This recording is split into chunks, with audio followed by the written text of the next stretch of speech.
Corona लसच्या सक्तीमुळे गुन्हेगार वाढतील. वयोवृद्ध लोकांवर उपासमारीची वेळ आली आहे. लसच्या भीतीने सर्व नागरिकांमध्ये असंतोष वाढत आहे.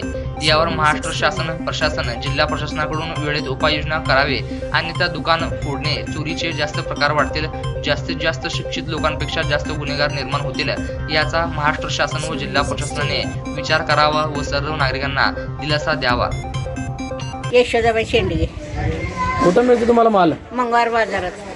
काय झालं मग? दी नाही ती माल आम्हाला गोरगरीबाला काय दी नाही ती. सौरात इंजेक्शन एक करून आले. हा मग आम्ही काय खाव? इंजेक्शन केलो का? एक केलंय.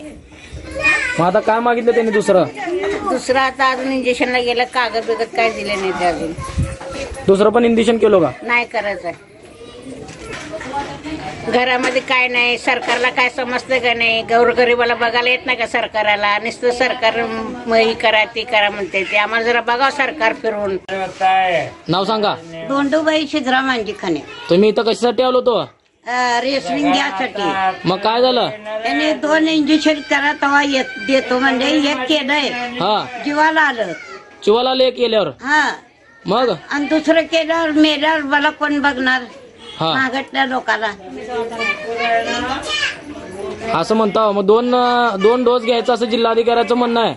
आणि मग मी मेले तर दुसऱ्या डोसाला आता 2 महिने झालं पडले. पहिलं घेतलं तर घरात काय नाही खायला. तुम्ही इंजेक्शन करा म्हणताना आम्ही मरून गेल्यावर काय करावं? तुम्ही मराच्या गोळ्या आणून द्या. आम्ही गोळ्या खाऊन मरतो. घरात आणत नाही, पाणी नाही, लेकरं कामाला जात नाही. काय खावावं गरिबांना? ठीक. महाराष्ट्र शासनाने 2 लससाठी अशी जी सक्ती लावलेली आहे त्यामध्ये सामान्य नागरिकांचे हाल होत आहेत.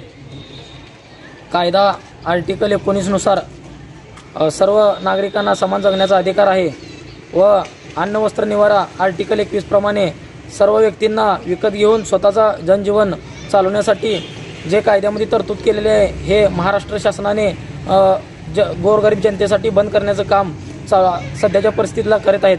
यामध्ये जे जीवनावश्यक वस्तू महाराष्ट्र शासन आणि जिल्हा प्रशासनाने करायला पाहिजे होता ते त्याने नाही का कोरोनाच्या स्वरूपात दाखवून बंद करण्याचं काम जिल्हा प्रशासन सोलापूरमध्ये करत आहे. व तसेच कोरोनाच्या नावाखाली सर्व काही जिल्हा प्रशासनाने जे जनतेसाठी उपाययोजना आहेत ते सर्व काही थांबवण्याचा प्रयत्न जिल्हा प्रशासन करत आहे.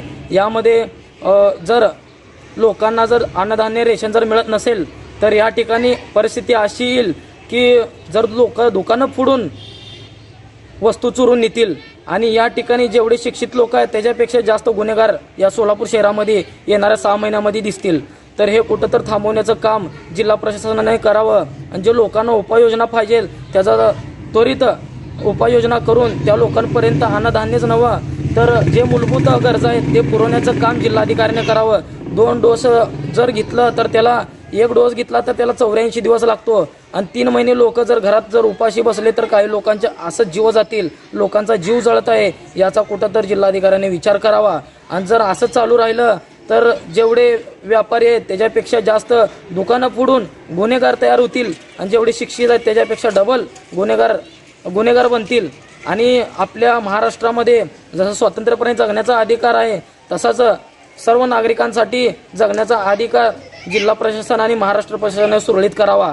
अन्यथा दिवसांदिवस जसे वाढतील तसे चोरीचे खंडणीचे हे प्रकार दिवसांदिवस दिसून येतील. येणाऱ्या 6 महिन्याच्या आतमध्ये भरपूर गुन्हे लोकांवर दाखल होतील. हे कुठं तर थांबवण्याचं काम प्रशासनाने करावं आणि लोकांसाठी कुठं तर सक्ती दाखवावी आणि त्या लोकांसाठी काहीतरी उपाययोजना करावा. अन्यथा येणारा काळ ह्याच्यापेक्षा बिकट जाईल. हे जिल्हा प्रशासनाने आणि जिल्हा महाराष्ट्र प्रशासनाने याची नोंद घ्यावी. कपड्यांचा ढीग जर तुम्हाला दुकानात आढळला तर तुम्ही कपडे कसे विकत घ्याल? सर्व भाज्यांचं मिश्रण तुम्हाला बाजारात आढळलं तर तुम्ही भाज्या घ्याल? डाळ, तांदूळ आणि इतर किराणा मालाचं मिश्रण आढळल्यास किराणा सामान विकत घ्याल? सगळं काही वेगळं झालं तर सोपं होणार नाही का? अशाच प्रकारे कचरा वेगळा झाल्यास कचऱ्यावर प्रक्रिया करणंही सोपं जातं. प्रत्येक सुक्या कचऱ्यासाठी निळ्या रंगाचा डबा, ओल्या कचऱ्यासाठी हिरव्या रंगाचा डबा, धोकादायक कचऱ्यासाठी लाल रंगाचा डबा, सुका कचरा, काच, लाकूड, चामडं, प्लास्टिक, धातू, कापड, रबर, कागद इत्यादी. ओला कचरा, फळाची साल, उरलेली भाजी, कातडी, न शिजवलेलं अन्न, कॉफी किंवा चहा पावडर, बागेचा कचरा जसं पानं आणि फळं. धोकादायक कचरा, diaper, sanitary napkin, paint drum, तुटलेले बल्ब, ट्यूबलाईट, बॅटरी, रासायनिक घटक इत्यादी. सौजन्य सोलापूर महानगरपालिका सोलापूर.